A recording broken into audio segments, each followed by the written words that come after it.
आप देख रहे हैं इंडिया न्यूज में हूं आपके साथ शोभना यादव। प्रधानमंत्री मोदी अपने संसदीय क्षेत्र वाराणसी में हैं और अभी वहां के लोगों को संबोधित कर रहे हैं। प्रधानमंत्री मोदी ने अपने भाषण में कहा कि कुछ लोग सिर्फ वोट बैंक के लिए काम करते हैं, लेकिन बीजेपी के संस्कार अलग हैं। प्रधानमंत्री मोदी ने वाराणसी के शहंशाहपुर में पशु आरोग्य मेले का उद्घाटन किया और कहा कि पशु कभी वोट नहीं देते, इसीलिए कोई राजनेता उन पर ध्यान नहीं देता। हम आपको सीधे वाराणसी लिए चलते हैं, जहां पर प्रधानमंत्री नरेंद्र मोदी संबोधित कर रहे हैं सभा को।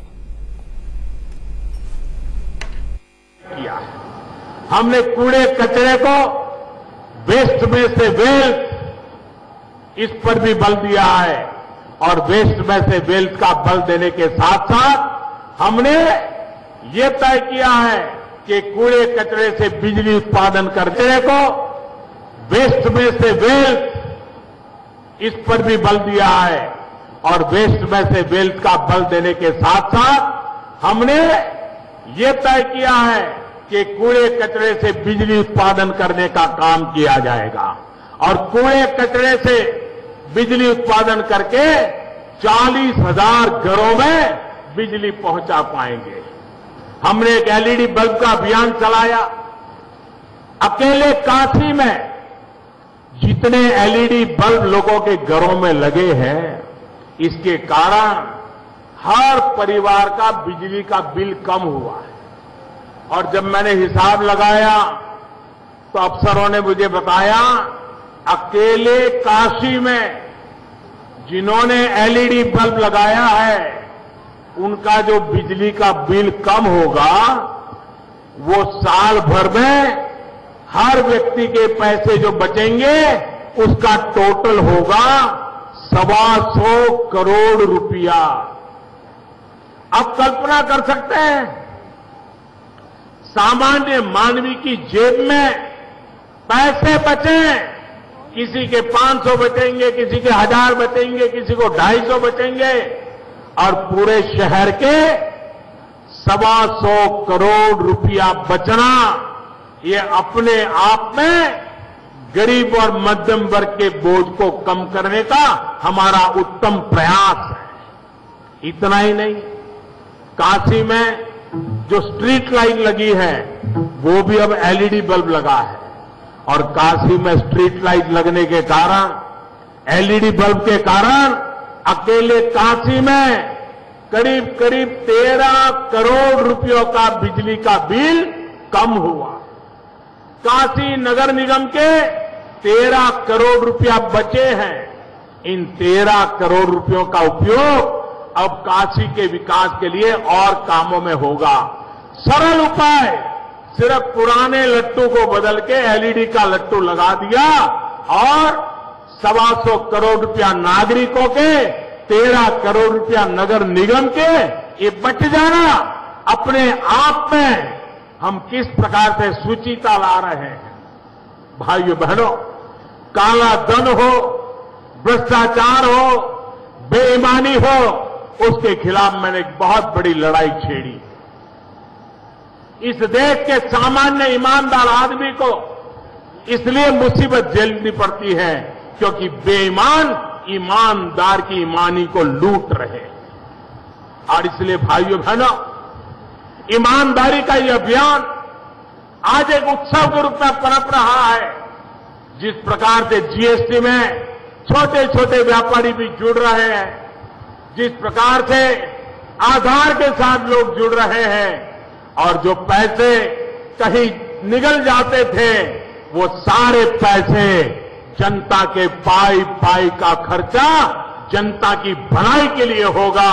ये काम हमने करना प्रारंभ किया है, बहुत तेजी से आगे बढ़ रहे हैं। और इसलिए मेरे भाइयों बहनों, यहां के गांव, गरीब और किसान का विकास, हमारे शहरों का विकास एकमात्र मंत्र लेकर के हम चल रहे हैं और इतनी बड़ी तादाद में आकर के आपने आशीर्वाद दिया, मैं हृदय से आपका आभार व्यक्त करता हूं।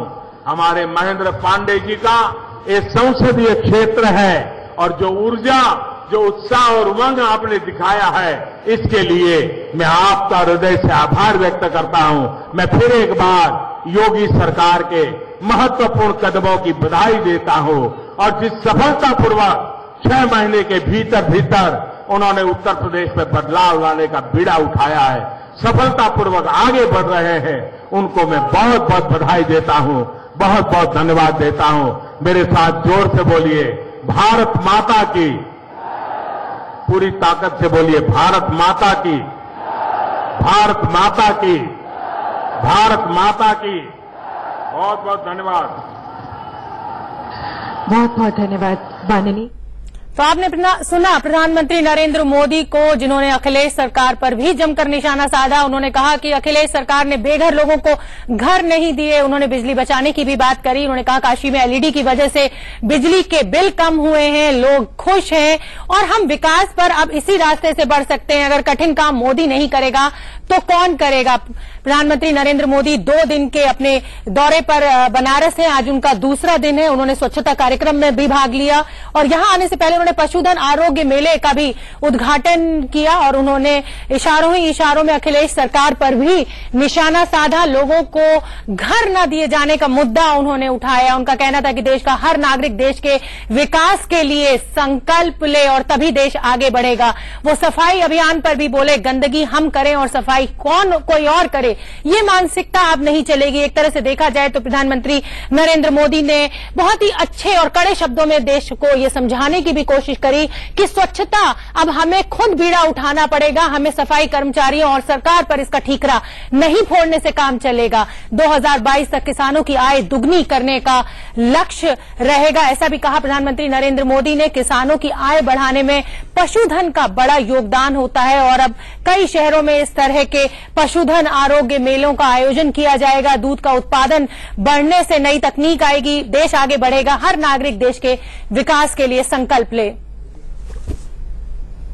और ये 4 तस्वीरें हम आपको दिखा रहे हैं। आज प्रधानमंत्री नरेंद्र मोदी ने शौचालय की नींव रखी, पशु आरोग्य मेले में वो पहुंचे, गांव वालों से उन्होंने हालचाल जाना, उनकी परेशानियों को सुना और किसानों को उन्होंने सर्टिफिकेट्स बांटे। जो भी आवास योजना के लाभार्थी थे उनको सर्टिफिकेट्स बांटे गए और कर्ज माफी के सर्टिफिकेट्स उन्होंने किसानों को बांटे और उन्होंने साफ साफ कहा कि किसान आगे बढ़ेगा तो देश आगे बढ़ेगा। किसानों की आय बढ़ाने में पशुधन का बड़ा योगदान है और आप देख सकते हैं तस्वीरों में कि वो वहां पहुंचे हैं पशुधन आरोग्य मेले का उद्घाटन करने के लिए और लोगों से बात कर रहे हैं। एक महिला उनके साथ आपको तस्वीरों में दिखाई दे रही है, वो उससे हालचाल पूछते हुए, जानते हुए। और ये जो अदा है मोदी की, ये पूरे देश को बड़ी भाती है। जिस तरह से वो पर्सनल इंटरेस्ट लेते हैं किसी भी प्रोजेक्ट में, आप देख सकते हैं कि खुद वो सारी चीजों का सुपरविजन करते हैं। बनारस पहुंचे हुए हैं और वहां लोगों से बात कर रहे हैं, गांव वालों से बात कर रहे हैं, किसानों से बात कर रहे हैं। उनकी ग्रास रूट लेवल पर जो उनकी परेशानियां हैं उनको जानने की कोशिश कर रहे हैं और एक तरह से देखा जाए तो वादा भी कर रहे हैं कि जल्द से जल्द उनकी मुसीबतों का, उनकी जो कठिनाइयां हैं उनका निवारण किया जाएगा। सरकार प्रतिबद्ध है किसानों के साथ, सबका विकास का जो उन्होंने नारा दिया है, आज उसी का अमल करते हुए प्रधानमंत्री नरेंद्र मोदी बनारस में हैं और उन्होंने, आप देख सकते हैं तस्वीरों में कि पशुधन आरोग्य मेले, क्योंकि उन्होंने ये कहा कि जो किसान है उसकी जो सबसे बड़ी जो आमदनी है वो पशु है। और मोदी ने क्या बड़ी बातें कही ये हम आपको बताते हैं। प्रधानमंत्री मोदी का अखिलेश सरकार पर बड़ा हमला। उन्होंने कहा कि अखिलेश सरकार ने बेघर लोगों की लिस्ट नहीं दी और अब ये योगी सरकार है जो लोगों को, जो बेघर लोग हैं उनको घर देगी। कुछ लोग सिर्फ वोट बैंक की राजनीति करते हैं। प्रधानमंत्री नरेंद्र मोदी ने अपने भाषण में आज ये भी कहा कि लोग सिर्फ वोटों के लिए विकास की बात करते हैं, मुश्किल काम मोदी नहीं करेगा तो कौन करेगा। एक तरह से मोदी ने बताया कि ये सरकार सबसे अच्छी है और सबसे ज्यादा विकास यहीं होगा। जीएसटी ईमानदारी का अभियान है, थोड़ा समय लगेगा इसको सक्सेसफुल होने में, लेकिन जीएसटी जो है वो ईमानदारी का अभियान है। प्रधानमंत्री मोदी सरकार ने आज मोदी ने बहुत सारी बातें कही और किसानों की स्थिति पर वो सबसे ज्यादा बोले। पशुओं के ऊपर उन्होंने सबसे ज्यादा जोर दिया, स्वच्छता के ऊपर उन्होंने जोर दिया और एलईडी का इस्तेमाल से जो बिजली बची है उसकी भी उन्होंने तारीफ करी और योगी सरकार की भी एक तरह से उन्होंने पीठ थपथपाई और कहा कि जो अखिलेश सरकार न कर पाई वो योगी अब आगे बढ़ाएंगे उस कारवां को, उस अच्छे सफर को और विकास अब उत्तर प्रदेश का होगा। काशी को प्रधानमंत्री मोदी का रिटर्न गिफ्ट। हमारे साथ हमारे संवाददाता अरविंद चतुर्वेदी जुड़ गए हैं। जी अरविंद, हमने अभी प्रधानमंत्री नरेंद्र मोदी को सुना, उन्होंने एलईडी की बात करी, पशुओं की बात करी, किसानों की बात करी और अखिलेश सरकार पर भी उन्होंने जमकर निशाना साधा।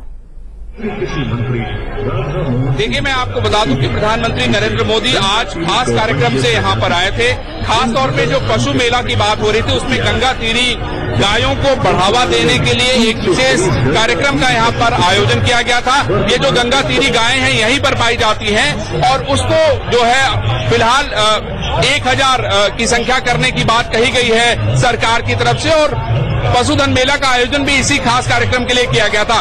इसके अलावा 7000 से ज्यादा गरीबों को मकान जो है वितरित किए जाएंगे, जिसमें से कुछ मकान प्रधानमंत्री नरेंद्र मोदी ने विकसित किए हैं। प्रधानमंत्री नरेंद्र मोदी ने पिछली सरकारों पर हमला करते हुए ये कहा कि पिछली सरकारों की वजह से बहुत विकास नहीं हो पाया और अब योगी सरकार आने के बाद विकास की गंगा बहने लगी है। लेकिन यहाँ पे मैं आपको 2 महत्वपूर्ण बातें बताना चाहता हूँ कि शिक्षा मित्र भी अपना विरोध प्रदर्शन के तौर पर यहाँ पर अब तख्तियां लेके नजर आए, कागज लेके नजर आए और अलग पूर्वांचल राज्य बनाने को लेके कुछ महिलाएं मंच के पास तक पहुंच गई और उन्होंने प्रधानमंत्री के सामने अपना विरोध प्रकट किया। बहुत बहुत धन्यवाद अरविंद आपका इस पूरी जानकारी के लिए। यहाँ रुकना